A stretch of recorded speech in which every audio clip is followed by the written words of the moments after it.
Pleasant good morning, good evening, good night, wherever you are. Welcome to another episode of Speaking Out, Exposing Corruption and Incompetence. Today, Wednesday, the 8th day of February 2023. Welcome, one and all. Welcome. Hope you had a good week and in health and strength and prosperity. We're here ready. My colleague, Mr. Conway, is already in the studio. We are here ready to give you the information, to beat and teach, as some people are saying. Beat and teach. We have so much to talk about again today. You know, things happen at such a fast rate in Guyana that by the time we finish one week, you don't really have to think about what you have to discuss the following week. Things just happen, and we are here to bring it to you. We are here to bring the information to you.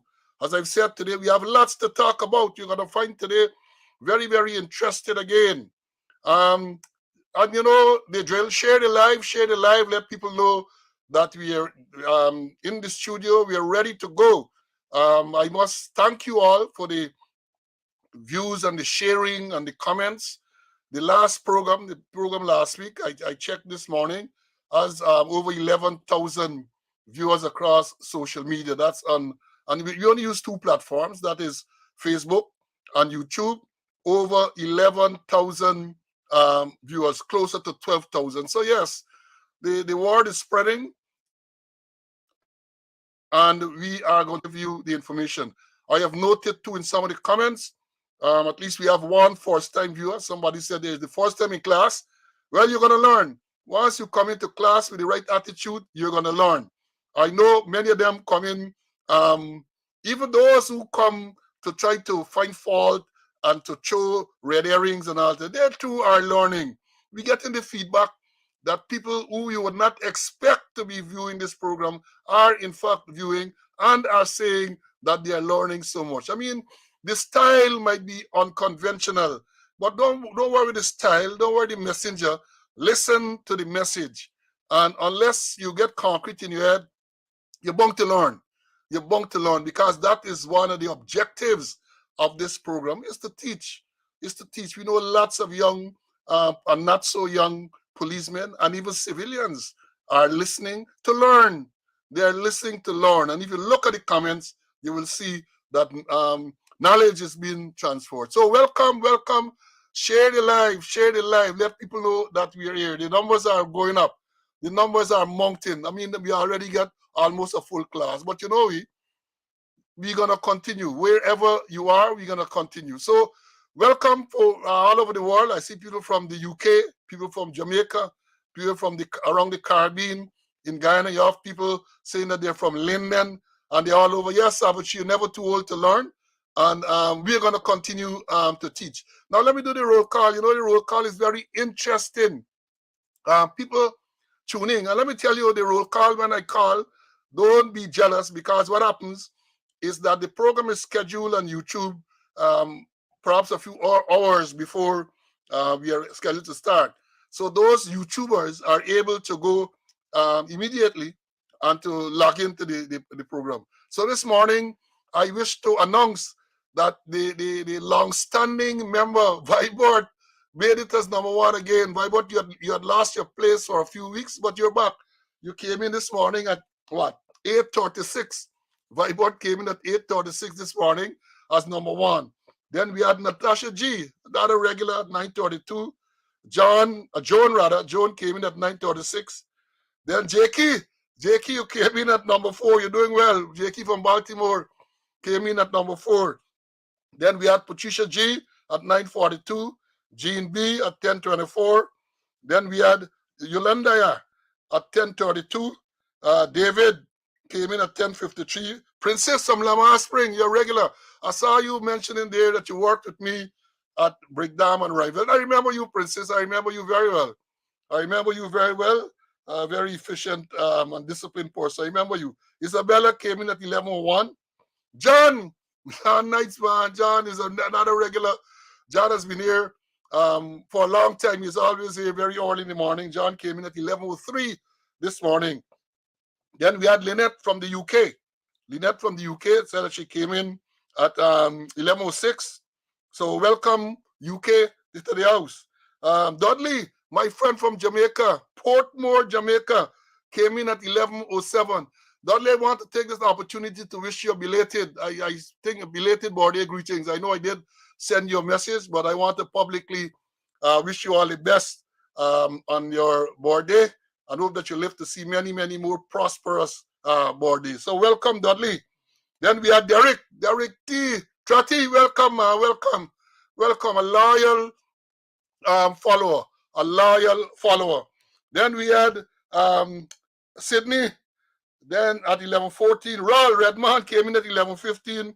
Then we had John R. came in at 11:19. He's from Clarksville.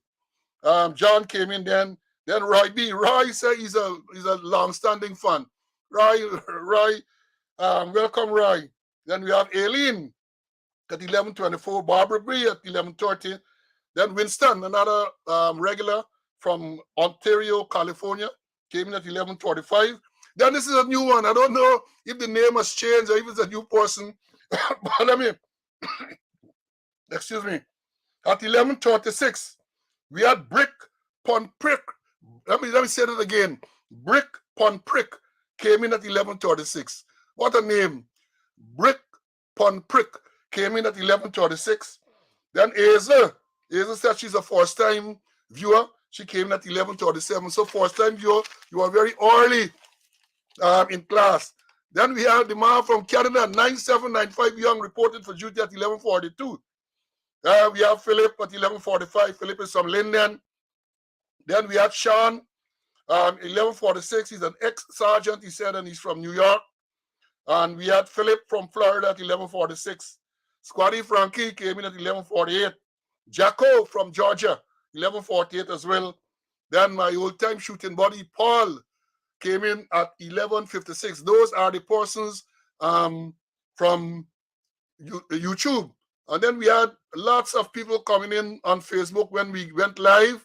And welcome, including Abdun, another regular, Donna, the secretary, Danny was here, Savitri, Ulrich, on all of these Angel, and all of them came in as soon as we went live. They came in.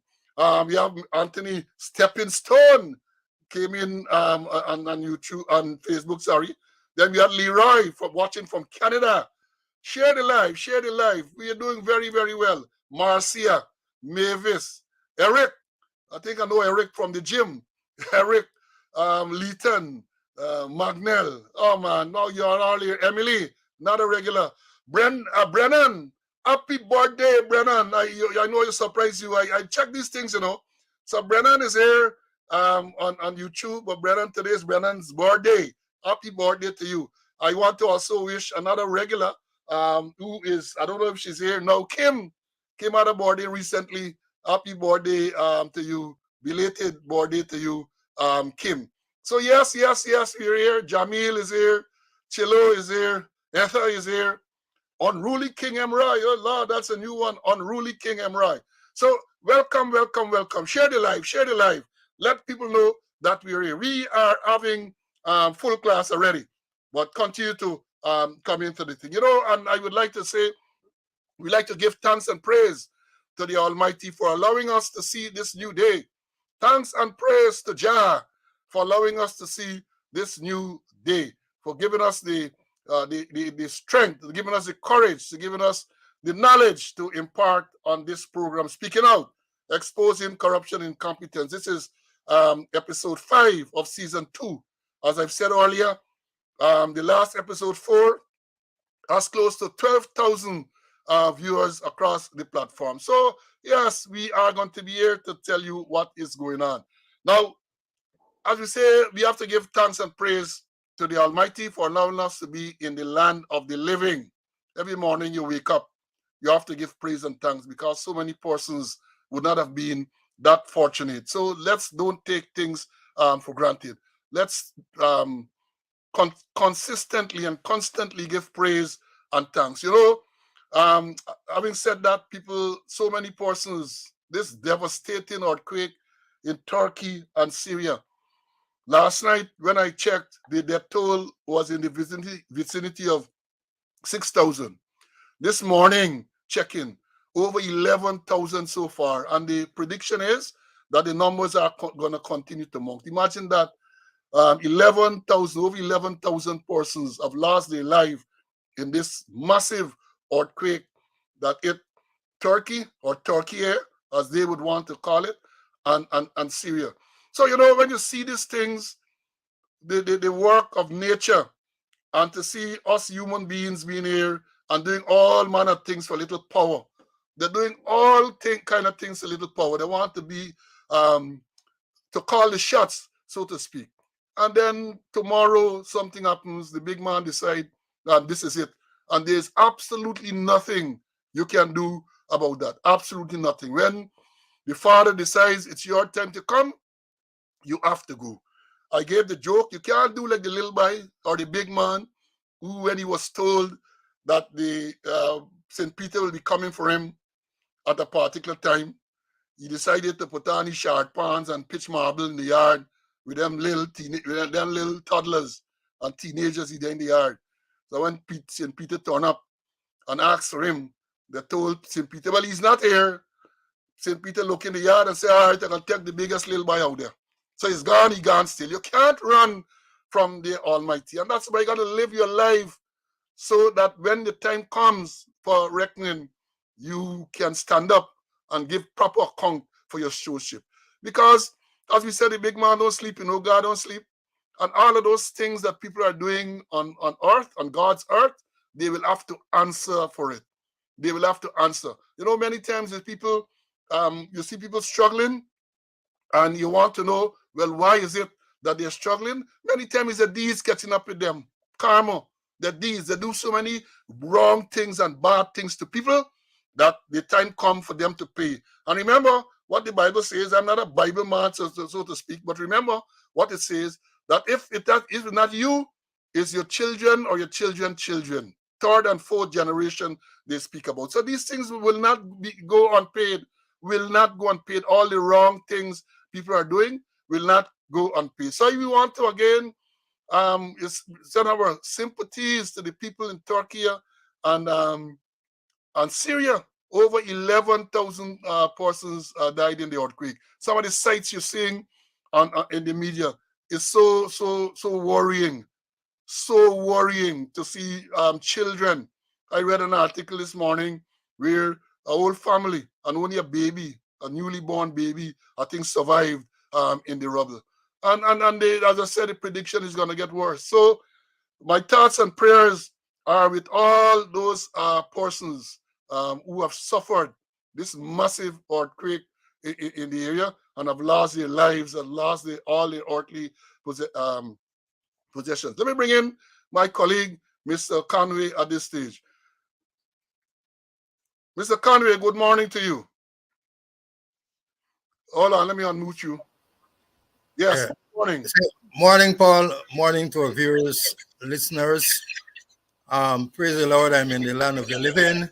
You mentioned what happened in Turkey and Syria.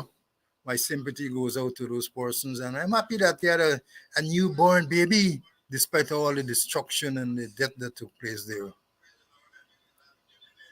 Yeah, and Carol, yes, you're correct. Robbie saying that, and if you remember back in the days, up to now, people saying that man can do as much as he like, but not as long as he like. They can do all kind of things. And when the big man decide, well, this is it, that is going to be it for all of them. So they have the burden to bear. So yes, welcome and sympathies and condolences to all those persons. Now, last week, we did announce and we did go into detail about the problems that the late senior superintendent Edmund Cooper went through in the force. I wish to update you on the arrangements for the funeral. The funeral will take place on Friday. This Friday coming. But even before that, I think tonight, well, let me say this. Today would have been his 48th birthday. Today, February 8th, Senior Superintendent Edmund Cooper would have been 48. but he was called to the great beyond just a few days before his 48th birthday. And tonight, in the village that he hails from on the quarantine, I think it's let me kill Donan. There will be according to the community center, they're gonna be a reflection, a night of reflection. I think it starts at 6:30. So those persons on the quarantine, I'm sure, will want to go there and to reflect on the life of Senior Superintendent Edmund Cooper. And then wait tomorrow, Thursday, the 9th of February, at the Police Sports Club Ivlery. That is what the information says. Funeral will take place on Friday the 10th. The funeral service will be at the same Police Sports Club ground Ivlery. The body will be at the Ezekiel Funeral Home, that is west for viewing between 8 a.m. and 9 a.m. on Friday. Then it moves to the Police Sports Club for service from 1 p.m. And then the interment will be at Best Cemetery, West Coast, Demerara. So that is the information that I have tonight at Kildonan and the Quarantine Night of Reflection. This is at the community center there. And then tomorrow night, the wake at the Police Sports Club, Ivlery. And on Friday, the funeral service will be held at the same venue, Police Sports Club. And then burial will take place at Best Cemetery. And for those people who want to view at the parlor who across the river, Ezekiel Funeral Parlor between 8 and 9 on Friday. CC. Yes, I've been following the thing about Cooper and his soul rest in peace. Yeah, may his soul rest in peace. And you know, again, we went into great detail last week on the way he was treated. And I think I saw a letter from you, Mr. Conway, in the newspaper. So perhaps you'll want to tell our viewers about some of the things that you said in the letter. Okay, Paul, I'm perturbed. It pained me. I remember you called me this Saturday morning very early, and you gave me the shocking news. I knew Cooper for over 3 decades. We had a father-son relationship. He used to call me dad. For that matter, I recruited him in the police force and organized his training at the Felix Austin Police College, B Division, Desert Adventure. And very early as a recruit, he showed tremendous potentials for growth and development. It didn't surprise me. He moved on very rapidly. He climbed the ladder of success to the rank of senior superintendent. I remember if the government didn't oppose his promotion, we had promoted him to assistant commissioner or the service commission that you headed, Paul. And he also worked in various divisions and branches with distinction. He believed in self-development, and he believed that police owe it to themselves to develop themselves, and you mustn't wait on the police force to develop you.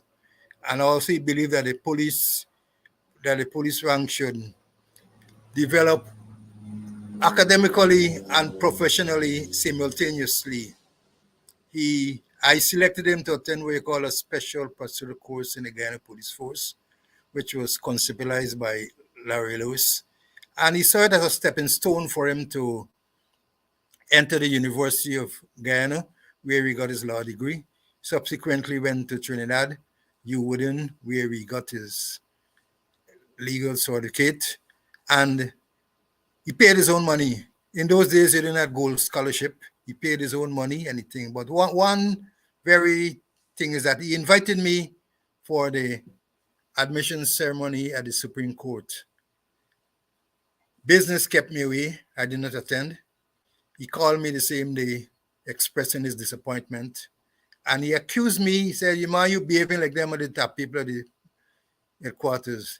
Because I invited all of them and not one turned up, and that even the Chief Justice, Honorable Chief Justice, did mention that she was surprised that not the police was present. He went on to worked several other areas, and I can recall he went to Borbis.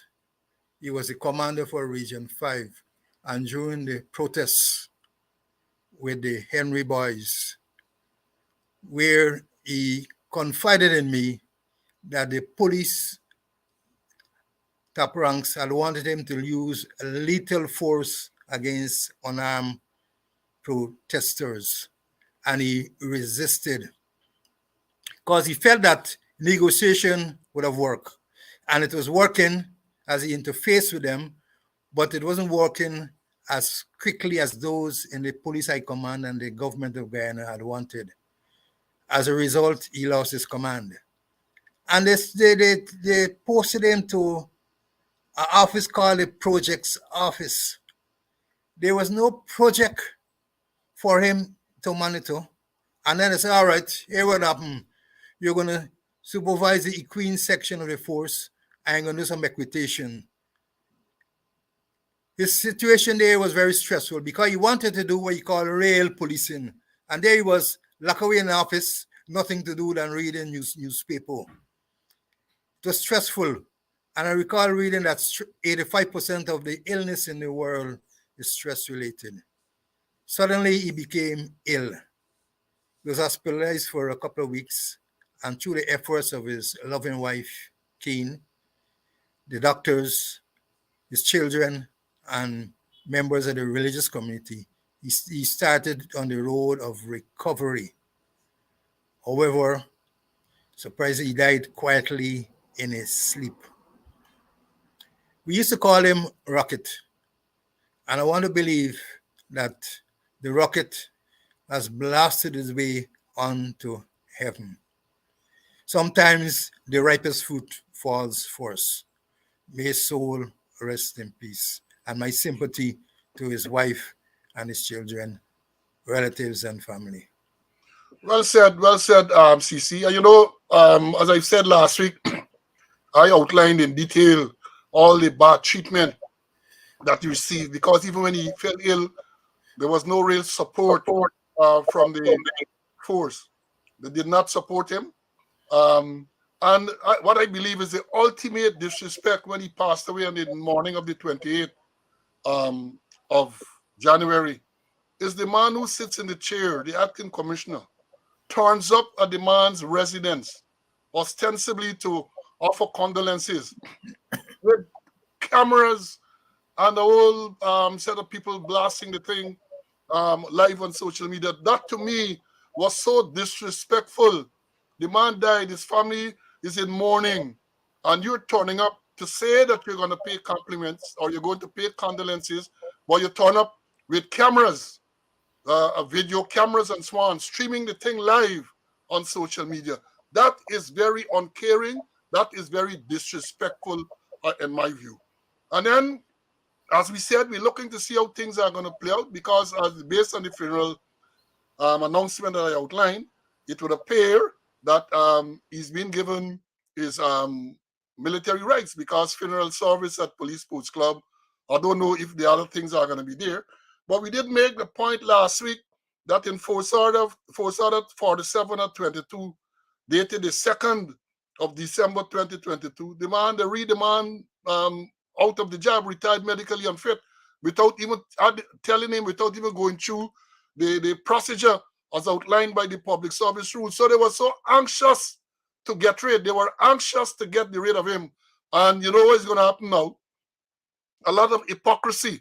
People are going to come shedding crocodile tears, not literally, of course, because some of them ain't get that type of heart to say they're shedding tears, but they're going to come and they're going to say all kind of things.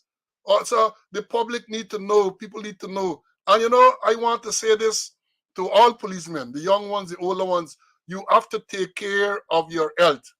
The police job in itself can be very, very stressful, and you have got to know how to manage your stress. I know many times people not feeling well, but they're going to go to work because of the love for the job, and sometimes they're afraid that if they don't go to work on a particular day, they will be deemed as being lazy, and they're going to be deemed as being not wanting to work. but many times people don't feel well. You have got to check yourself up. I remember during the tenure of the late Larry Lewis, he had started a program for senior officers to mandatory mandatory checks. And I think those things have to be reintroduced where people, you have to look at your human resources. You have to pay attention to their development, their well-being. And I don't think that is happening. It's a lot of stress going on, stress from the job itself, stress from some of the people who are there to supervise. It is very stressful. So you have to take care of yourself. Do your checkup once you pass certain age. Make sure you check and make sure that you're physically and mentally well. So let's look to see, as I've said, Friday is the funeral service. Let's look to see how that will go. I know, moving on from there, CC, moving on from there, I noted and I wanted to make the nexus between that the incident you referred to earlier and a recent incident at Buxton. Now, for those people who are not aware, Buxton is a village on the East Coast, known for agitation and all of that. There was an incident there last Wednesday. As a matter of fact, last week Wednesday, while this program was going on, we got word that there was a protest on the Buxton Public Road.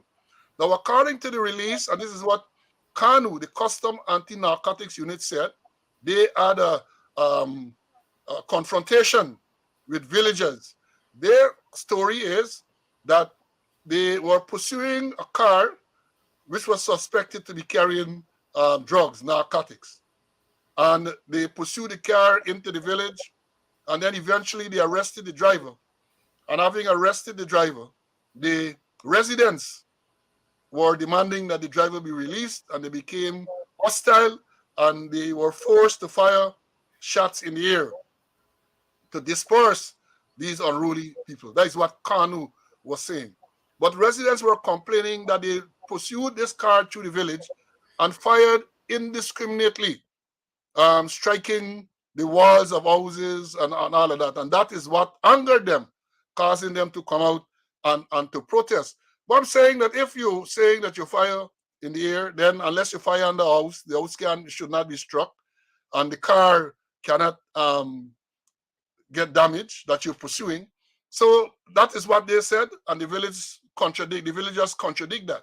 And the suggestion that the evidence that is available, bullet hole to the side of a building and bullet hole in the car, suggests that you could not have been firing in the air only. Perhaps you did so at some stage, but that is what it is. But what I want to zero in on, as a result of that, there was this protest, and people were on the road, they blocked the road, one vehicle was set alight, and the commander, Mr. Pajram, turned up, and he was there, and when he was interviewed by the media, he said that, look, he was speaking to the leaders in the village with a view to having these people clear the road and to stop the protest. He was engaging with the leaders to have it come to an end. The indexes that I want to bring, and he was complimented, and I compliment him too, because in situations like that, you just can't go and use force willy-nilly. That cannot, lethal force in particular, cannot be your first option. You have to engage. You have to engage, right? And he was a man on the ground. He was the commander on the ground, and he made a decision that he has to interact with the community leaders to resolve the issue. Eventually, the issue was resolved. Just go back to Cooper's case. When Cooper was in Barbies, demonstrations on the road, roadblocks similarly, people protesting. And he thought it best at the time, given all the circumstances, that he was going to engage with the leaders to have good sense prevail. That course of action did not find favor with the people who sat in offices at headquarters. They were directing him to take action more condign, to use lethal force against those people. I want to say this, that when you are on the ground as a commander, the call should be yours. You can't have people sitting at headquarters and politicians sitting where they want to sit and then direct you to take action. I recall it was in 2008 when they had the Lusignan massacre, I sat in the office of Deputy Commissioner Operations then, and the people from Manripo, Lusiknan, all of those persons came out on the road, blocked the road, burned tires, and protested. They were protesting, nothing could have passed. And Green, the commissioner at the time, wanted people to go there, police, to go and remove the people. And I stood up to that. I said, no, no, no. You have people whose relatives and villagers were just massacred. They are out on the road venting. And you tell me that the action that you're going to take is to go to use tear gas and bullet to remove it. I said, no, sir, that is not going to happen. And I stood up. And then good sense prevailed. We said the same thing. Let people go, interact, talk to them, and to get them to come off the road, which they eventually did. But in Cooper's case, he was treated differently.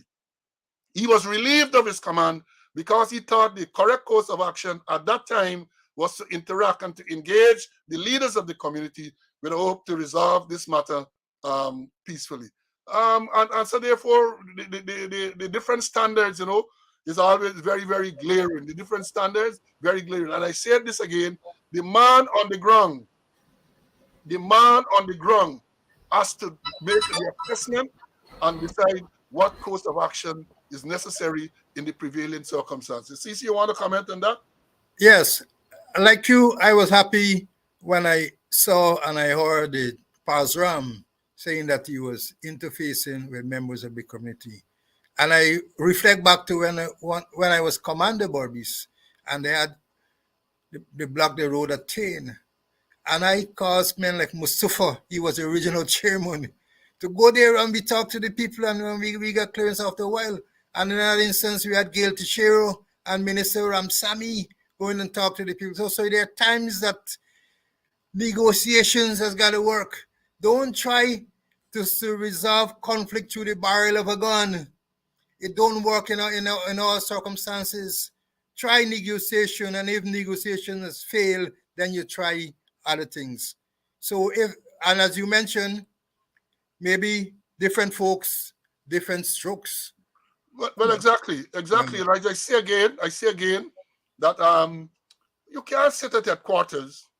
You cannot sit, and I'm speaking from practical experience. You can't sit at the headquarters and call and direct what is to go on in a division, especially a division as far away as West Coast Borbis. The man on the ground, and I'm saying this, that if you don't believe that the man on the ground can deal with the situation, then he should not have been there in the first place. He should not have been, not have been put to command the division. If you can't rely on a divisional commander, if you don't have faith in a divisional commander to take the correct professional action when they have incidents like those, then that person should not be there as a commander in the first place. So, and I say this too, because you can't sit and be influenced by the politician. Politician call you, tell you, look, get the people off the road, and you can't. You can't be allowed. If you're a professional, you're not going to allow the politicians to influence your decision. Your decision has to be influenced by your professionalism, and the training and the resources and all of those things have to be taken into consideration. So I thought I'll mention that just to highlight or to contrast the action taken against Cooper and the praise that it been showered on Pajam for the restraint that they show. Let me understand, I'm not criticizing Pajam for showing restraint, because I believe that in the circumstances, restraint was the best thing. You go there and you start to shoot people, things are likely to escalate. So politician wants quick fix. Move them right away to show strength and to show that you're in control. But then in the long run, you lose control of the whole situation, and things, instead of being there for an hour or two, last for days. So congratulations to the commander for the action he took in this case. See anything else on this? No, nothing else. We can move on. All right, let me move on. They get one here well, this one has caused me some, consternation, I think is the right word. And I'm referring it to a report, and I'm going to read it, where a Barbados businessman is remanded to prison for causing the death by dangerous driving. He's also charged for failure to report an accident, failing to stop after an accident, and failure to render assistance to assistance to injured persons. That is what is reported in the media. Now, when you look at the what took place, let me read what they said. I'm not going to read the entire article, but I'm going to read what I believe are the salient points in this whole build up to this man being charged. Let me read what is reported. They said reports say that some of the injured, well, there was some wedding house in Kanji area there, Canefield settlement. They had a big, the normal this wedding house, people on the road celebrating and the whining and the dancing and so on. Now the report said that some of the injured persons were at a wedding house in Canefield settlement, East Kanji, Borbis. And this is from Stabrook News. It was told that a young man became involved in an argument with several others and decided to telephone his cousin. His cousin turned out to be the same man, Satar, who is charged with this causing death by dangerous driving. And then the cousin arrived in his Tacoma vehicle. That's a 4x4, for those of you who don't know, very powerful Tacoma vehicle. It is said that after the driver also reportedly got involved in the argument, some people attempted to block his vehicle. He then allegedly drove his vehicle into the crowd, hitting people who had not been involved in the argument. So what they're saying, that when this man came, he was called by some relative to come to the scene. He got involved in the argument. Then he jumped into his vehicle and deliberately drove his vehicle into the crowd. And some people, this man who died, they say he wasn't a part of the argument, where he was nearby. Then they go on to say, Stabrook News again, this newspaper was told that Indal, like the man who died, was standing at a distance. He was force struck and sustained major injuries. Then they go on, Christian, who was visiting, there's another person who was injured, was visiting Canefield to spend a weekend with his grandmother. He was riding through the area with his uncle when they were struck down. Both Indal and Christian were flung into the air and landed on the road surface as a result of the impact, while two other injured men were pitched into a nearby drain. It goes on to say, the driver fled the scene, leaving the deceased and injured on the roadway. His escape was caught on camera by persons at the location. And here this part, this is interesting. Earlier this month, Satar, there's the same contractor who is now charged, Satar's contract for the El Dorado Road, which his company failed to start some 8 months after receiving funds for mobilization, was terminated by the Minister of Public Works, Juan Ejil. So here you have a situation, and follow me here, folks, follow me here.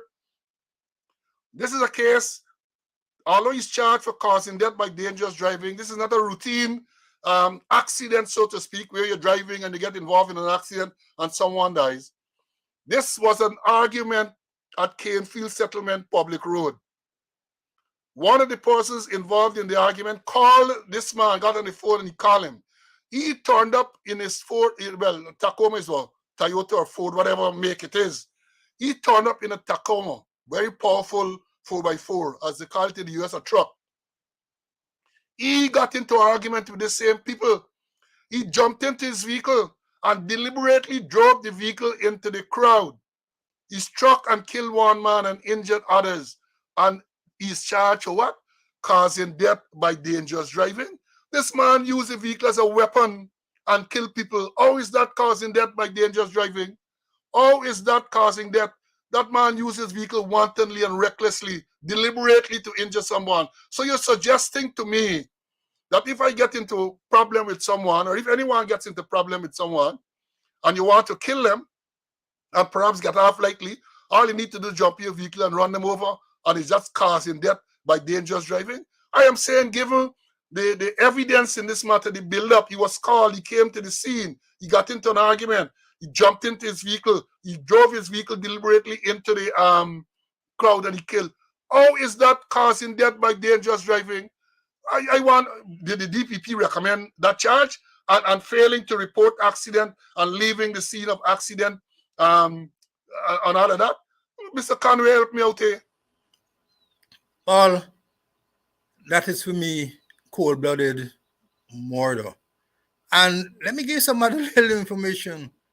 After he committed the offense, he went to a very senior person in Borbis, a very senior law enforcement person in Borbis.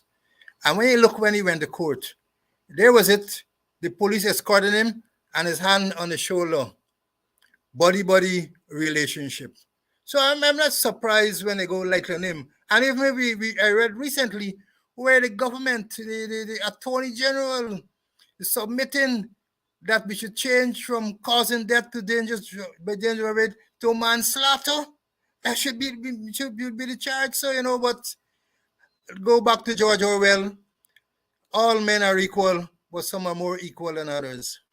Yeah, but this thing is very disturbing, and I will hope that the family and perhaps the people in the legal fraternity and people who take this up, I cannot see how this is causing death by dangerous driving, given what is reported to have occurred before the incident and immediately after. Again, I repeat, he wasn't there initially.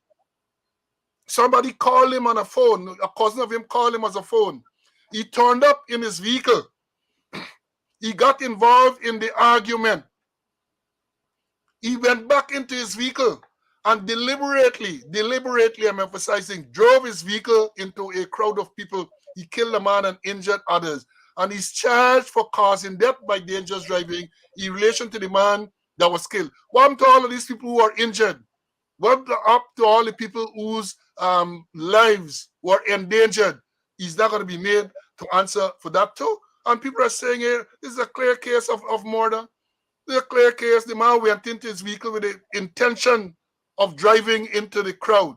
And therefore, having driven into the crowd and a man dies, as far as I know, that is reckless to the point where he should be charged with murder. And I've seen all people saying vehicle homicide, people saying premeditated murder. Yes, I like in the comments. The man used his vehicle as a weapon. As I said before, this is not a routine accident where you're driving along the road, your vehicle becomes involved in an accident and a person dies. Let me understand what we're talking about here. This is a clear case where this man went into his vehicle with the sole purpose of injuring people with the vehicle. He drove his vehicle into a crowd of people, so therefore he must have intended that person should be injured. And the little that I know of the law, once you have that intention and the person dies, then you are culpable. It's murder. That is murder. The man went into his vehicle and drove deliberately, right? And yes, Franklin, I looked it up. A wanton driving, he uses vehicle as a weapon. He should be charged with manslaughter and wanton driving.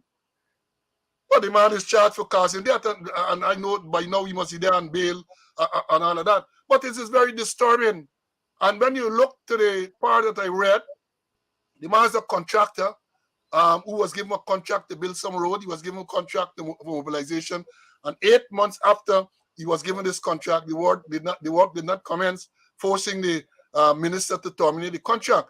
And we know who does get contract in Guyana. We know who are the people who will get a contract. So as Mr. Conway indicated, look like the man is connected. And if you don't look sharp, nothing is going to happen. And therefore, I am saying, and I know a lot of people listen to this program, people in the media and people in the legal fraternity, people should start asking questions. How is it that this man is charged for causing death by dangerous driving, given the circumstances of this incident? I am at a loss. I am at a loss. Well, of course, I don't think the charges would have been instituted without the intervention and direction of the DPP. So I want to say, is this what the DPP is recommended in such a case? This is very, very worrying because, as I've said before, a man get wrong, the man want to write you off, you just jump into your vehicle, run you over, and then all you can get is a causing death by dangerous driving, if anything at all. So something is definitely wrong, and I'm appealing to the people who are watching and who have the clout and the authority to find out what has transpired in this case. Find out. This thing should not be allowed to die just like that. Well, not die, just to go through the system as a causing death by dangerous driving with all the other minor charges associated. Mr. Conway? Yeah, and you mentioned DPP, Paul. I've lost faith, I've lost confidence in the DPP. For me, the DPP is apparently politically inclined. Well, yeah, yes, and it is, I don't know, but as I've said before, this is very, very worrying. And somebody is saying vigilante justice, and then I don't know what this exactly is referring to, but when incidents like this occur, then people are likely to lose faith in the system, and you don't want that, but then people are likely to take matters into their own hands. That is very, very worrying, very, very worrying, again, given the circumstances of this matter. And this is based on what is reported in the media. Remember, we're not there, we did not investigate, but I'm saying that based on what is reported in the media, it is very worrying that this man is only charged for causing death by dangerous driving. Right, so let's move on. Let's move on. I saw, these things, and people, let me say this. As a retiree, you get time to read and digest and analyze a lot of stuff. I saw recently, during the debate in Parliament, the budget debate in Parliament, a question was posed to the Minister of Home Affairs, Mr. Robeson. I don't use honorable in front of these people's name because enough of them are not. And I don't want to call him any false name. So, Minister Robeson, I don't know they're listening. So, listen keenly, and report accurately. Now, this is we have been on this program speaking out, talking about the misuse and abuse of warning devices, as the law refers to it, sirens and flashing light. Every time Dick Biari in Guyana get flashing light, every businessman.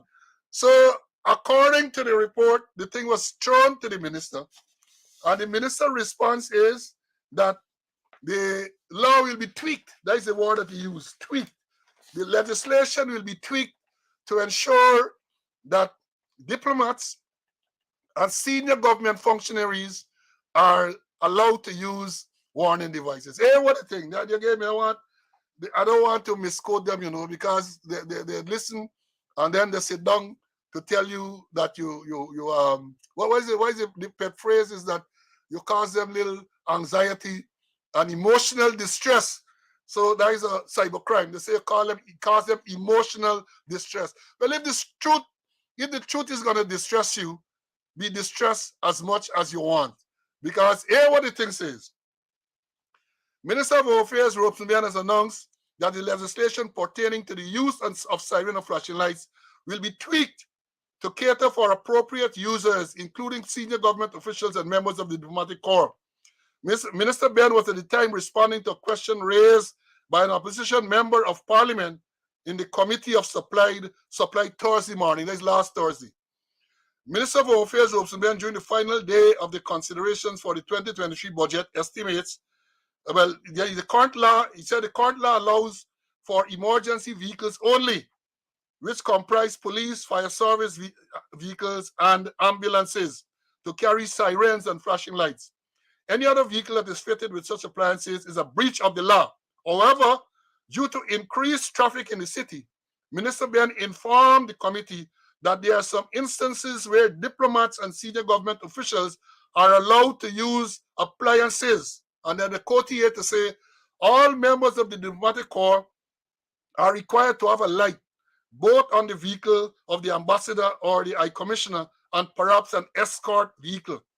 We have to tweak the legislation to take account of this changed situation.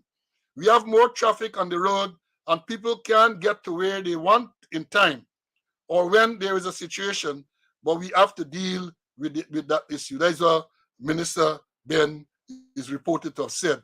And then he said, he expressed worry that several persons are misusing these appliances across the country. Then he goes on to the quote again, it has become unfortunate that through some stores in the city and other places that police type lights are available for sale and people put them up and misuse them. This is amazing.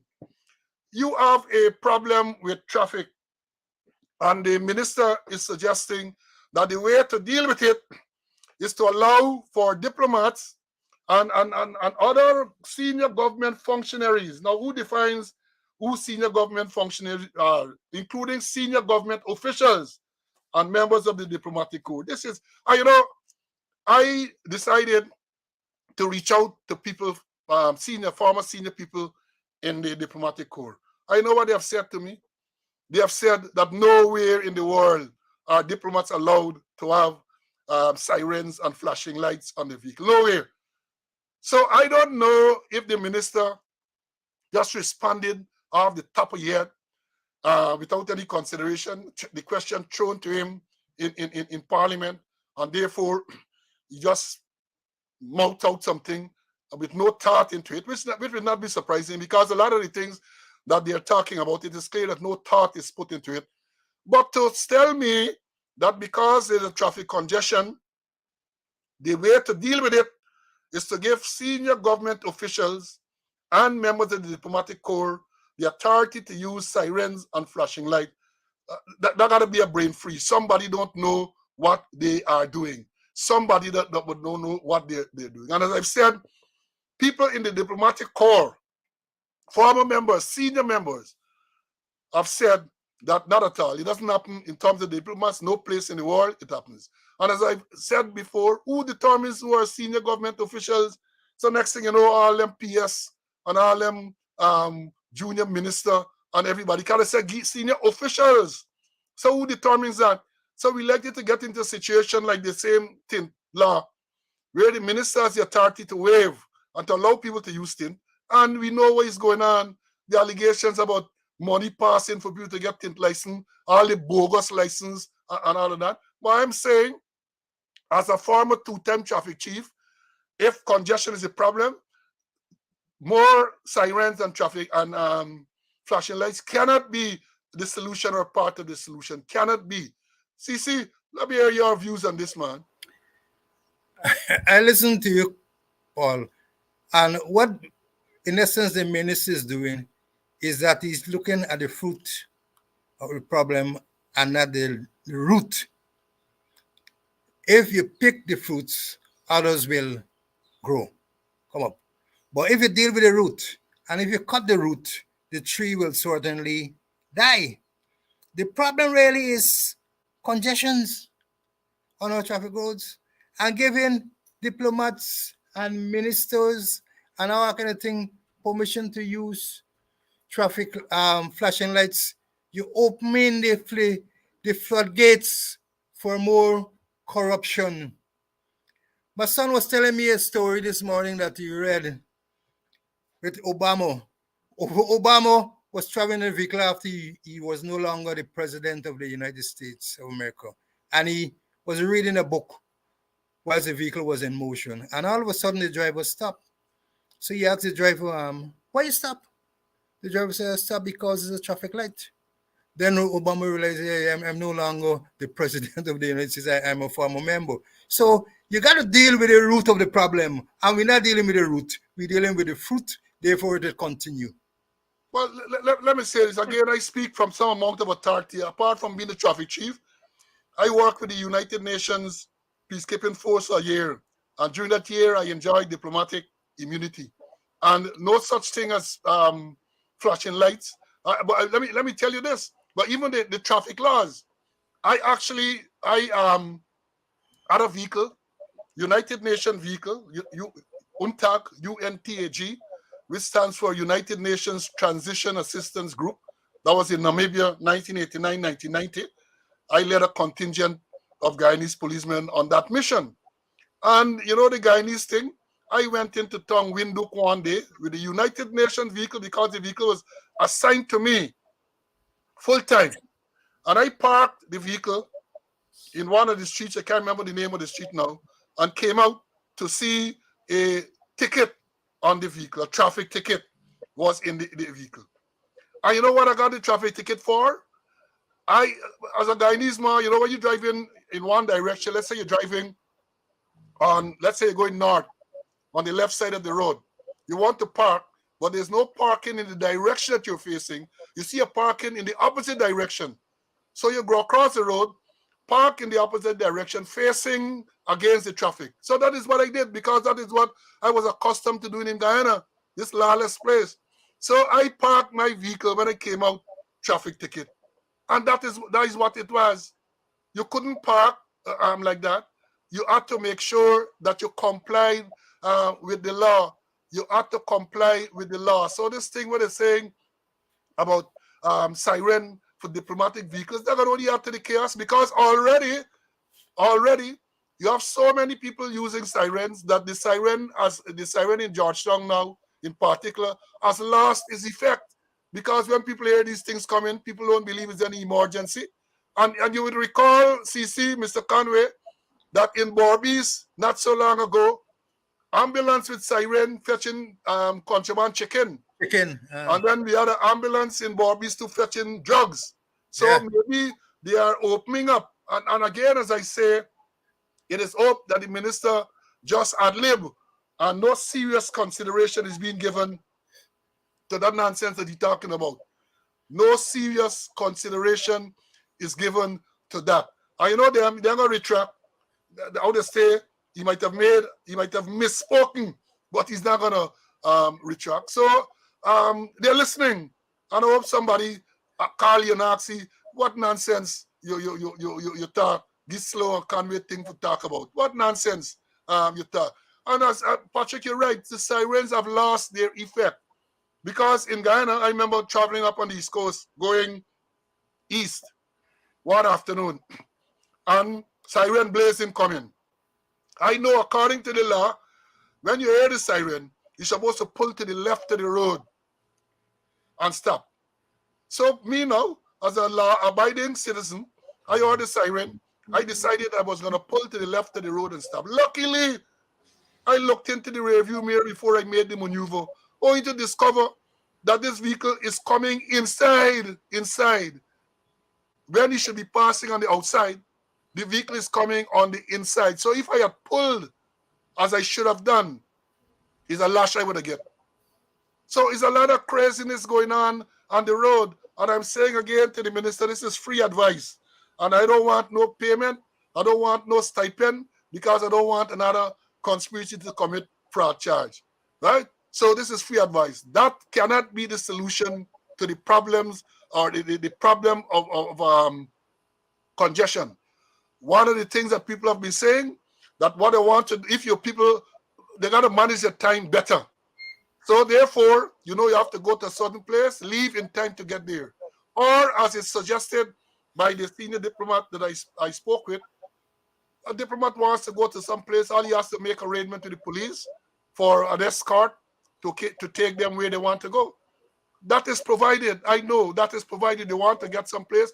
A senior government functionary and very senior prime minister, minister of affairs want to go someplace, and for some reason they are unable to leave perhaps in sufficient time to get. A request is made and an escort is provided to get them where they want to go. That should be the thing. I mean, you get a lot. They're talking a lot of money now, a lot of iron money. So perhaps you can even get motorcycles, a little pool of motorcycles, escort to do just that. And let me say this again, and I almost forget. In terms of the siren and escort, in 2013 cricket Champions Trophy, I was the security person with the West Indies team in England. We played a match at the Oval. I think we played Pakistan at the Oval. And because it's match day, that's the only time the police will come to escort you to the venue. They picked us up at the hotel and we were being escorted. And when the traffic, and this is when the traffic police, two of them big motorcycle, reach the traffic light red, you got to stop. You got an outrider there, the man ain't going through the light. He stops. And when the light turns green, then you go through again. Right? So this what we're talking about is not something that does not occur around the world. It's not this lawlessness where people you have to law by the city move off the road for people go down the road for meet the woman or for do some craziness. You got to move off the road because them is the Lord's anointed. No, it doesn't work that way. No, so minister, take note. according to Eddie Hooper, take warning. Older people will know that song. Take warning. Eddie Hooper is a guy and he's singer, Dudley. Take warning. He sing a song, take warning. So I'm warning the minister, I'm cautioning the minister to reconsider that idea that you talked about in Parliament. Now let me move on. I saw you know, we've been talking again about these security guards, CC, and the runaway arrangement. Everybody's a security guard now.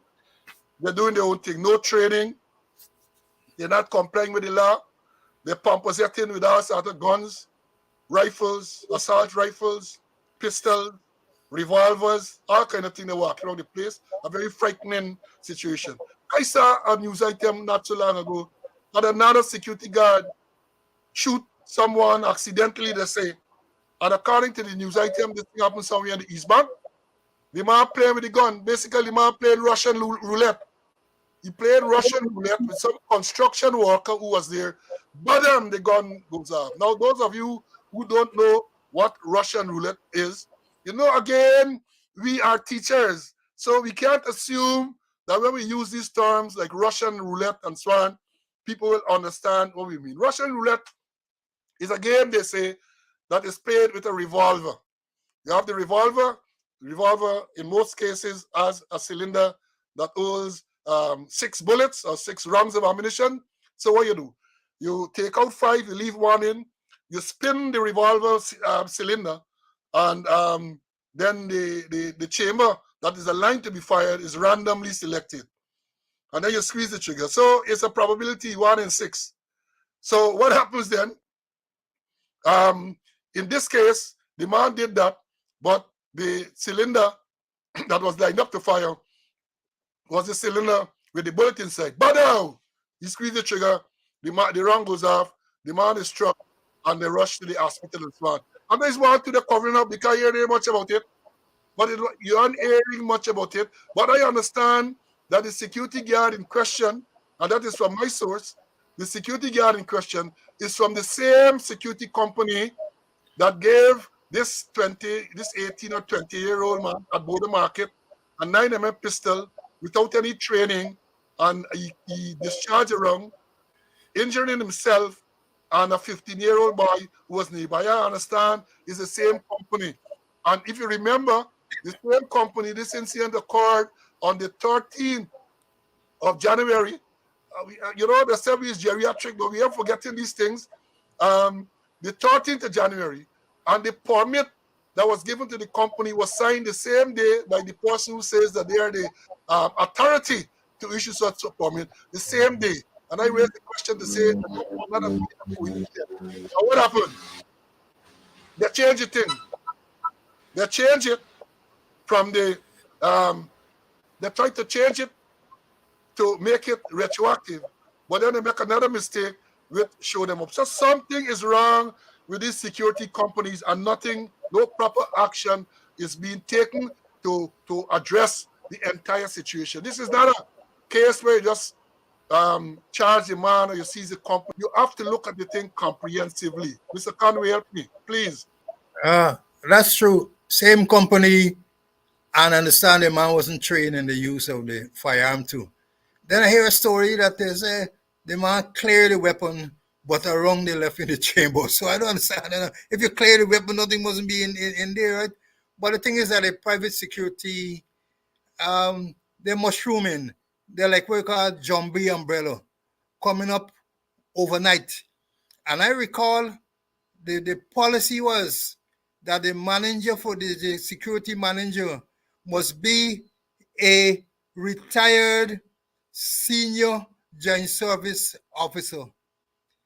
Anybody now turning security manager. So all the nonsense has got to go on. And I understand too, I'm going to use some fancy language here, that some senior official of the company went to headquarters and he got a knock on his wrist. But we used to be told that when a man knock on your wrist, you just open up your arm and has left something for the person. So perhaps the man got a knock on his wrist and something was left there Therefore, they can do as they like and they get tremendous cover up, Paul. Yeah, well, allegation is that money passed. Allegation is that a sum of money, as some was mentioned, $500,000 passed. That's what they say. It's an allegation. And these things, allegations are to be investigated. Or as one man used to say, if you have an allegation, you have to show me who is the alligator. Yeah. You have to show me who is the alligator. So yes, these things are happening, and it seems as though the security guard, well, it's evident that the security guard arrangement is out of control. And because, again, last week, I think it was, you see a wanted bulletin issued for some person who owns a security company saying that he threatened some colleague or something like that. So who are these people that are being allowed to establish security company? And as soon as they establish these security companies, they apply for firearm license for the company, and like they're getting how many guns they want. There's no system in place to make sure that the people to whom these guns are issued are adequately trained. At least we have two instances recently which supports that. The one in Border Market, 2 weeks on the job, the man give him a 9mm pistol. The man say he clearing it, he shoot himself in the palm, and the bullet passes through the palm and hit an innocent man. And there's no update in that, I haven't seen any update to know what's the condition of the man, the 15-year-old youth. Nothing about that. Same thing with the one and the recent one at Providence. The man gets shoot. You ain't hearing anything. But this thing about you say about the man clear the weapon. But if you're not trained, you can say all of these things. But that people who are trained in the use of fire, we know that is not possible. I have always said that there's nothing like an accidental discharge of a firearm. When I teach classes, I just tell people, and I'm saying it here, I don't want to be, I don't want people to take me the wrong way, but I would normally say I don't want to sound lewd. But the only accidental discharge you just get is when a man lay down and sleep in the night. That's the only time you just get accidental discharge. But anything other than that is you got to deliberately. Well, most of the modern firearms, you have to apply direct pressure to the trigger for it to be for it to fire. There are some models. I'm not going to go into all the details here because it's a public forum, but there are firearms I know that can be fired without pressure being applied directly to the trigger. But most of these pistols and revolvers and rifles that they're using, you have to, most if not all, you have to apply, and many of them have safety cuts, so you have to remove the safety, you have to squeeze the trigger. So there's nothing like accidental discharge. Take it from someone who knows. Take it from someone who was a firearm instructor. I see Young on the line. You have a lot of people here who would have passed through my hands as a instructor. Patrick, Popo, all of these guys would know that when I talk about guns, I know what I am talking about. Court and all of these people, RAL, they know that when you're talking about guns, I know what I'm talking about. So you ain't got nothing like accidental discharge of a firearm. So let me understand it. There's nothing like an accidental discharge. Now let me move on. I saw another disturbing report yesterday, I think it was, and it says Detective Sergeant and Constable of Golden Grove Police Station, East Bank, Demerara, under close arrest for trying to extort businesswoman. Allegation that the rank took. There's the next story we're talking about. But yeah, the allegation here, so since you're going to ask you if you saw it, and what are your comments, is that this police is alleged to have, the lady businesswoman is alleged to have approached him to grant bail to a cousin who was in custody at Grove Police Station. That is what the allegation is, sometime in December, perhaps last year. And he wanted $80,000 to send this person on bail. Again, as I've said, that is the allegation. The story goes that then he calls the businesswoman to say that, look, I can have this matter disappear, but it will cost you $200,000. It would appear that the businesswoman agreed to pay this $200,000 to have this matter against her cousin disappear. She paid, again, this is what the story is saying. It is claimed that she paid $50,000. But then the police sergeant apparently became impatient, waiting for the balance, as he would say, waiting for the rest. So he kept calling the woman, molesting the woman for this money were apparently left with her. Because the only way you can be demanding and running behind is something you give her to keep. It's yours that you gave her to keep. So he kept molesting the woman. The woman decided to go and make a report to the police. The police set a trap, and he, along with the driver, were held when they turned up. CC, did you see the report? What are your views? I saw it, and I want to make some points. There are good things and bad things. At least there were some good policemen there who set up the trap and who took action. So there are some very, very good policemen in the force, very honest policemen in the force. And this was a case where I think it was Ronville Police Station, the thing happened, where the police set the trap and whatsoever happened there. And the persons were placed under close arrest. And they're still talking this nonsense about close arrest. Close arrest is for disciplinary matters. And then you're going, close arrest is for disciplinary matters. Otherwise, so that criminal matters is arrest, full stop. And then, Paul, things happening. Monkey see, or monkey do. We talk about trickle-down economics. There's trickle-down corruption. If it happens at the top, they're going to trickle down to the bottom. Therefore, the corruption will continue. But I must congratulate the persons who set up the trap, although I don't have the details what actually took place, whether money was handed over, or if they have enough evidence really to put those persons before the court. I don't know, because the situation is very, very unclear. But some effort was made at least to deal with corrupt police officers. But if you deal with corruption, you got to deal from the top. They say fish does rotten from its head. Yeah, and then let me say this, Let me say this, as I like you want to compliment the ranks who took action, because oftentimes people try to paint all policemen with the same brush. All policemen are corrupt. But the fact that the report was made to this station and action was taken to make sure that the culprit or culprits was or were arrested is an indication, as we have been saying all along, you have good, honest, professional police ranks in the police force. I am hoping that the action that was taken was done in such a manner that you have the evidence to convict, if charged, to convict, because the force don't need people like that. Again, we say it's an allegation. The allegation ought to be investigated, but once it is investigated and found to be credible, charges should flow, and you should make move to get rid of persons like that. But I have my doubts as to what action will be taken towards the end. You remember the permanent secretary at the Ministry of Marine Affairs? A trap was set, and she was caught with marked money by ranks from CID headquarters. She was charged and placed before the court. And then the businessman, went to court and to say that he does not want any further action in the matter. The matter is dismissed, and the permanent secretary walked free. I wonder where she is now. Wonder where is she? Either getting into some cubbyhole, getting good money, and watching we now on this program, and somebody can tell you and smiling, say you could talk how you want to talk, I dry my cheese. So the initial action seems to have been correct. I didn't hear them talking about marked money and all of that.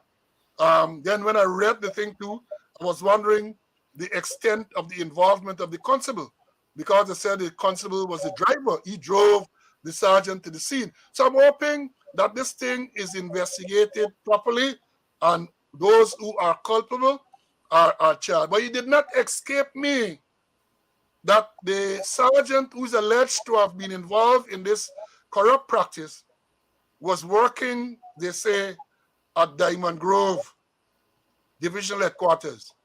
That is Divisional Headquarters for Region 4B. It did not escape me because, as you said, fish is rotten from the head. It did not escape me. I noted that. And you got to note and you have to observe these things. And let me read a comment here because I find this very interesting. Unruly Pat is saying, let me put it up. unruly part, you're not going to be identified. Well, perhaps you can be identified. So let me take it down. I worked at a certain company, was given a precept, never trained to use a firearm. Lo and behold, the company giving me a firearm to work. I totally refused. I say, like, I kill myself. That is what the person is saying. So, as we have said repeatedly, these incidents are not isolated. The security companies, most of them, I suspect they have some professional ones, are motivated by greed, the bottom line money. So if someone wants an armed security guard, they are not gonna say, well, look, we don't have trained people. They take anybody and they just put them there with the firearm. People in train, nothing at all, because they're looking at the bottom line. They're gonna get more money for such a guard. So again, the policemen don't paint all them with this brush, because if all of them were correct or corrupt, when the report was made, this action that is reported would not have been taken. So we have to highlight these things. You have good people who are willing to do the right thing, but sometimes the pressure, they are in such a sea of corruption that it is difficult. And you always mention the Al Pacino, what was the name of the thing? Scorpio, Scorpio. Scorpio syndrome. So let's understand this. Now, moving on, I got a shock. Was yesterday or Monday, I think it was, reading the newspaper to see, and here I'm talking about the New Year's Day killing of Detective Corporal Dwayne McPherson and Christian Borg at Huntley, Myconi. You know, the same day this incident occurred, the man who sits in the chair as acting commissioner said that he was going to be transparent. That's the word he used when he visited the home of the deceased. And he is going to ensure that there is frequent update on the matter. Stabrook News is reporting on Monday, I think it was, that when they reached out to the police for an update in this matter, they were then told that a constable, the man who fired the rounds of these two men who were scuffling, was charged and appeared in court on the 25th of January. The man appeared in court on the 25th of January, charged with 2 counts of manslaughter, and was placed on $800,000 bail on each case. Can you imagine that? Promise of transparency, promise of frequent update on the 4th of January. Nothing. After then, we heard that people were placed under close arrest. The same 2 constables who were there under close arrest. Then we understand, I saw something where some amount of money was given to the surviving, the wife of McPherson, and then you didn't hear anything else. Stabrook News is reporting now that when they call for an update, that is when they are told that the man is charged for manslaughter, appeared in court the 25th, placed on $1.6 million bail. There's a total on the 2 charges, and nothing more, whether the man posted bail and what is the situation. And another worrying thing about this, I'm sure you'll want to comment too, because let me tell you something. The fact that there was no update did not surprise me, because the unit that they have there called the Corporate Communication Unit, I have said they are into propaganda more than anything else, right? They are not there to disseminate, but this is worrying, and the media should make a big noise over this thing. How can you have such an incident? How can you have such a promise from the person who sits in the highest level on the force and then silence nothing?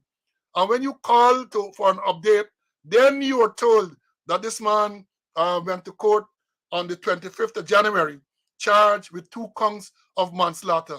This is incompetence. This is disregard. This is total, as we say in Guyana, total I pass to the media and all other persons. CC, let me hear you, please. Yeah, Paul, it was shocking. As you mentioned, guys, I'll be transparent. I am transparent, and I will be transparent, and you have frequent updates. Here it is, quietly The policeman has gone before the court. That incident they have, and Paul, let me put it this way: they're treating that matter as a shooting incident. It will not go down in their year-end stats as murder or manslaughter he was charged to. It is a shooting incident. I heard the traffic, the crime chief saying that CID don't intervene. They don't know that the major crime unit don't investigate those kind of matters. It is the Office of Professional Responsibility. We talk about stats and how they're ghosting and they're hiding figures, they're cocking figures. Here is it. This one, believe it or not, this year, and when I go make this the pronouncement in terms of stats, it will be recorded as a shooting incident and not as murder as far as I am concerned.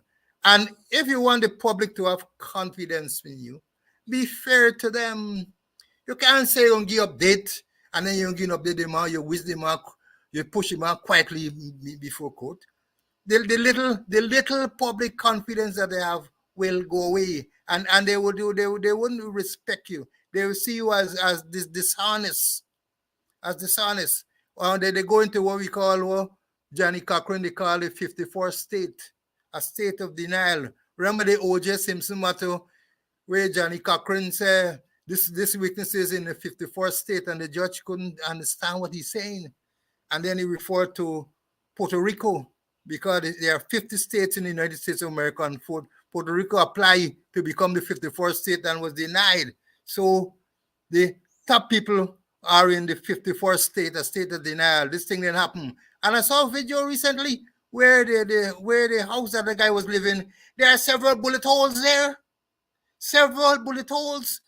And then you had one got shot 2 times and one got shot 3 times. What they're ducking, what they're hiding, there might have been breaches of standard operational procedures and other offenses apart from what the man was charged with. They need to be fair to us and let us know what's going on. That's how you build public confidence in the police force.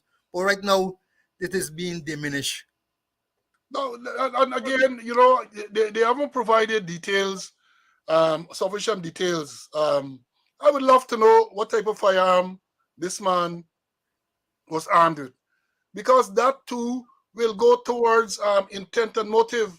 And I say this, let me explain again, as I've said, and I see Terrence and those guys, Patrick, they have commented, Eric, that yes, I taught many of them how to use firearm, and Terrence is saying that the training is with him on today like today. Yeah, that is the nature of training. Once you're properly trained, you don't forget. And I say the type of firearm that he was using, because based on the post-mortem examination, the police corporal was shot at least 2 times, and the other man was shot at least 3 times.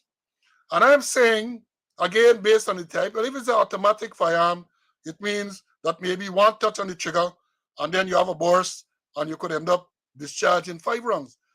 But if as I suspect, it was not an automatic firearm, maybe a semi-automatic firearm, it means that every round that was fired, every bullet that was fired, had to have been deliberately let off. So you have to squeeze the trigger at least 5 times to get 5 bullets. And I think in a case like this is important, and this is where my knowledge as an ex-firearm instructor, as a person who trained to investigate, comes into play, because that will go straight towards giving a real scenario as to how this crime took place and what would have been the state of mind of the policeman. Because remember, he said these men were scuffling, so he discharged a few rounds in their direction. I am saying that if it was an automatic firearm, then for those of you who don't know, this is, and them things are on YouTube, so I'm not telling tales out of school. Automatic firearm simply means you squeeze the trigger, and once the pressure is kept on the trigger, the firearm continues to fire until the magazine is empty or the figure is removed from the trigger. They call it automatic. called a machine gun. It fired continuously, automatic. Then you have, or you may have what you call selective burst. Some of these modern weapons now you can select 3 bores, 2 bores as the case. So when you fire, squeeze once, 3 bullets fire at the same time, or 2 as the case may be. Or what is a popular one, semi-automatic, means that in order for you to fire a round, you have to squeeze and release the trigger every time you want. So I'm saying that if this man was armed with a revolver, which operates in a similar principle of squeeze and every time you want a round to fire, or a semi-automatic weapon, it's 5 times, or at least 5 times he would have squeezed and released the trigger to be able to shoot the corporal twice and the other man 3 times. So this is important in an investigation. But you hear anything? Nothing at all. And I suspect when you come to the trial, at some stage, you might hear. But again, this is where the media comes in, because you have to ask these questions. You have to ask these questions and demand answers. What type of firearm? And that is not any top secret information. What type of firearm was this policeman who is charged with this manslaughter armed with? Because that will able to give you a picture of what transpired at the time. And let me say this. Thanks, Ramesh. Ramesh said facts. And let me say this. I wrote in a letter which was widely published, and I'm saying again, an incident of this nature can be just charged for manslaughter and the matter done. And as you said, Mr. Conway, earlier, I noted that the person who instituted the charge, or the person who swore to the information, is a rank, some sergeant from the Office of Professional Responsibility, OPR. So I'm hoping that they would have had the capability to do a proper homicide investigation, because this is what it is. Because a matter of this nature, you need forensic, not only taking statements from people and all of that, but you need forensic. The weapon that the man was used, the ballistic to show that that is the weapon that caused the death of these forces. I don't know if all of those things were done. And as you had said earlier on a previous program, that, and again, I had made the point, that the law, the Police Complaints Authority Act, Chapter 1702, stipulates that when a policeman is involved in a fatal shooting, the investigation which will follow is to be supervised by the Complaints Authority. In this matter, we ain't hearing anything about the Complaints Authority, and you did make the point, Mr. Conway, I think it was last week, that there was a recent case where a policeman who was charged with an homicide, because the Police Complaints Authority was not involved as stipulated by the law, the man walked free. So I'm hoping that all of these things were done. And I'm saying again, the media has a responsibility to make sure that certain questions are asked. CC. That's true, Paul. And just to add to the police committee, it is mandatory. And I asked the last time, is there a police complaints authority? Very silent, a wall of silence going on. And Definitely silence. And this whole issue there, Paul, is shattering. And then if the crime chief is saying, Paul, that CID don't investigate those kind of matters, it is the Office of Professional Responsibility. Well, something is wrong somewhere. And therefore, they're treating it as a shooting incident, not as homicide. Well, exactly, because I can understand how the crime chief, well, I shouldn't say that. The crime chief make a statement. These people making all manner of statements. The crime chief is a lawyer. He admitted to the bar. He must know that this is an homicide investigation. This is a homicide investigation. A policeman shoots someone and the person dies. Where does OPR comes into this? I remember being in the force when the OPR was formed, and I know the terms have not changed. The terms of reference have not changed, and therefore this is outside the remit of the Office of Professional Responsibility. And I've said this investigation that should have been carried out is outside the scope or is more than what the Office of Professional Responsibility is capable of doing.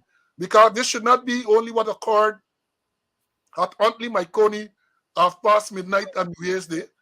It should go deep into that. What type of training this rank had? What are the necessary requirements for person to be armed and to go on duty? When you may fire, on all of these things. And then out of that same incident too, the mother of Bodberg made some damning accusation. She said that when she went to the police station, she was put out of the station compound and made to stand on the road. She said it took her more than 3 hours before she could have gotten assistance to remove the injured. By then, I guess he was dead. All of those things should be investigated. Who are the ranks on duty that forced this woman to leave the station? Why did the police ranks left the injured man, Bodberg, at the scene? They picked up the corporal apparently and rushed him to the hospital. This investigation, so it should not be that now that this constable is charged, the matter is done. You wait for the court to decide. Because in other jurisdictions, let me make this clear, in other jurisdictions, the fact that this man fired 5 rounds, you would have looked to see what training he had. And there are civil liabilities, civil people responsible, the government, the police force are culpable, may be culpable, I should say. So this thing should not be a case where, all right, you do an ordinary investigation, you charge the man for manslaughter, 2 counts, and I'm saying this, I haven't seen the evidence, but based on previous matters, the thing is not properly investigated, the matter goes to court, and you can't even get past a no case submission. And by then, everybody forget what transpired. Everybody. McPherson's wife would be given some enough hot air to say, well, we're going to take care of your child, we're going to take care of you. And next couple of mornings, everybody forget about her. Just remember what we said, how they treated a member of the force, Edmund Cooper, how they treated Edmund Cooper. I should understand from that how they elected to treat other members and how they elected to treat civilian members as well. So a lot of these talks, a lot of talk, they're talking and they come up about transparency and all of this everything. Is just that, talk, nothing more. The people should not be believed. They are known to lie like how ours are strut. So whenever they say, can't believe the people, you can't believe them. They have absolutely no credibility. Some time ago, he said that the little credibility they had was eroding. I believe that all gone now. They had some 7.8 earthquake wherever they are, and it carried away all the credibility. It carried away all the credibility. They have none. Again, and you don't want to harp on it, but that is the reality. You have the man who sits in the chair on New Year's Day, tells the Guyanese public that, look, I'm transparent, and we're going to have frequent update, and nothing substantial thereafter. When the media or when Stabrook News called to get an update, then they are told that this man passed through court over 2 weeks ago, and this is the result. And news sources reporting similarly. When news source called yesterday or sometime, then they are told that, look, the man passed through. Wow, that is transparency. That is as opaque as it can get. So there's no transparency and there's no credibility. So let's understand this. Patrick is saying there's a crisis in credibility. Big crisis, not only in credibility, but in the senior management and everything else. Crisis. And I think, again, I say, the media have a responsibility to follow up on these things. To follow up. What gun this man had? What happened to the investigation in turn? Why was this man left at the scene? Injured man. Why is the story as narrated by the mother correct in that she was put out of the station, the gate was locked? What took so long? Why did it take so long? 3 hours, she's claiming, before they were able to get to the Bodberg Christian. And these things, unless you do a proper investigation, things like these will recur. because you're going to have situations where people continue to go on duty who are not trained, and they get firearm, and they're going to use the firearm indiscriminately, cause the death of persons, including their own colleagues, as happened on New Year's Day. And so therefore, the investigation we're talking about is not only to address what took place, but it's to put systems in place to make sure that something like that cannot happen again. That is why you do a proper inquiry into this thing to get information as to what transpired, why it transpired, and to put mechanisms and measures in place to ensure that it does not take place again. That is what these things are about. But when you do an OPR investigation, you charge a man on 2 counts of manslaughter, and you tell yourself that's it, then the problem is still there. The problem is still there. Mr. Conway, your closing remarks, please. I am alarmed, Paul, because I saw them, maybe next week we can go more in detail. We saw them opening a spanking new police headquarters at Fort Wellington. And then we saw policemen, members of the TSU, sleeping on newspaper. Maybe next week we can go further about that. But I had it listed to talk about, but the time caught up with us. So next week we're going to deal with that. All right, but let me end up. I promise that I will always leave something with them. And I will leave something now free of cost. I'm not going to pay any stipend so that Suku and them will come and arrest me and charge me for conspiracy to the fraud.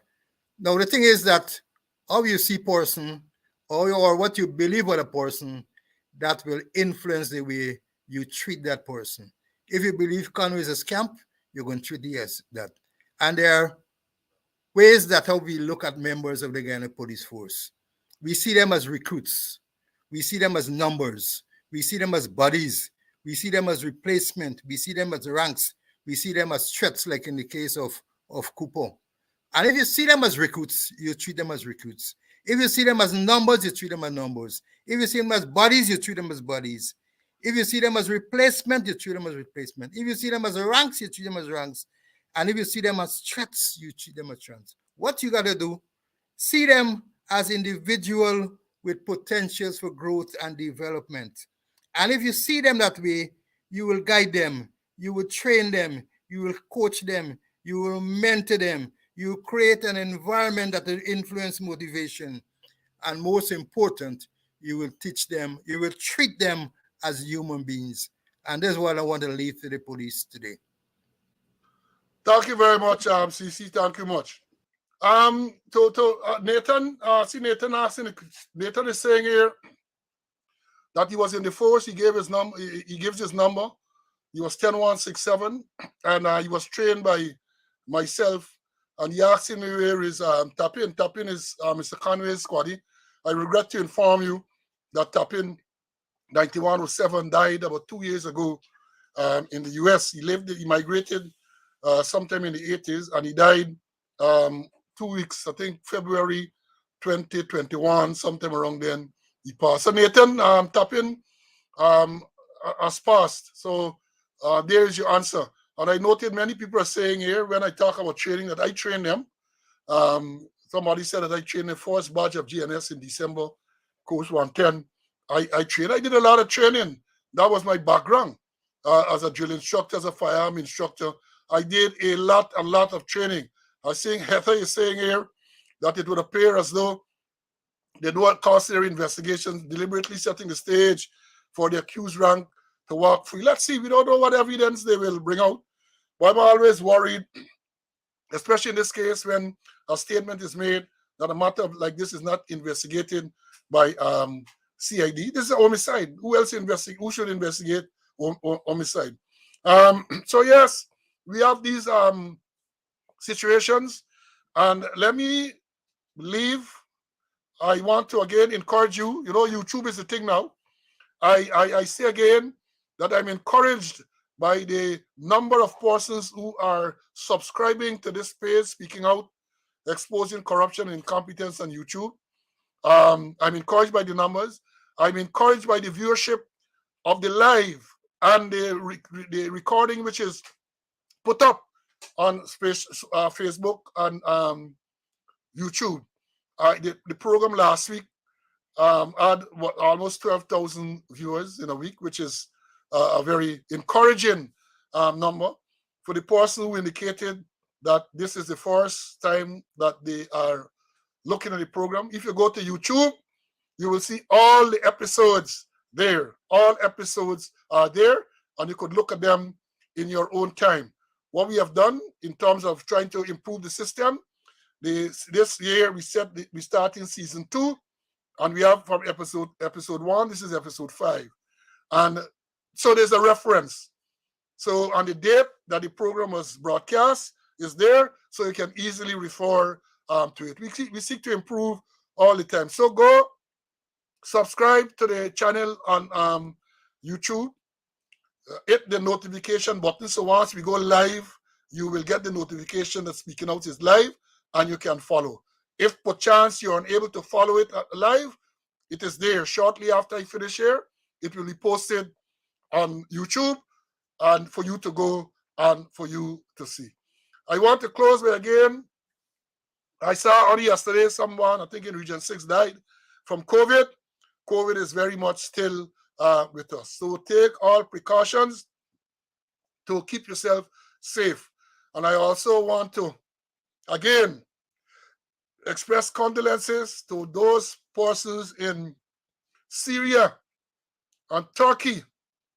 Over 11,000 persons so far have died from that massive earthquake which struck a few days ago. Very, very heart-wrenching. And my thoughts and prayers are with them, and I will invite you to offer prayer to those persons, because many persons are still trapped in the rubble of that earthquake. People are flying in from all over the world to render assistance. And whatever contribution you can make at the appropriate time, please do. And always beware that in matters like these, you're going to have a lot of scammers coming to the fore saying they're looking for donations. So be very prudent in who you donate to, if it is that you have to donate. So we have had a good program today, I'm sure, from the comments.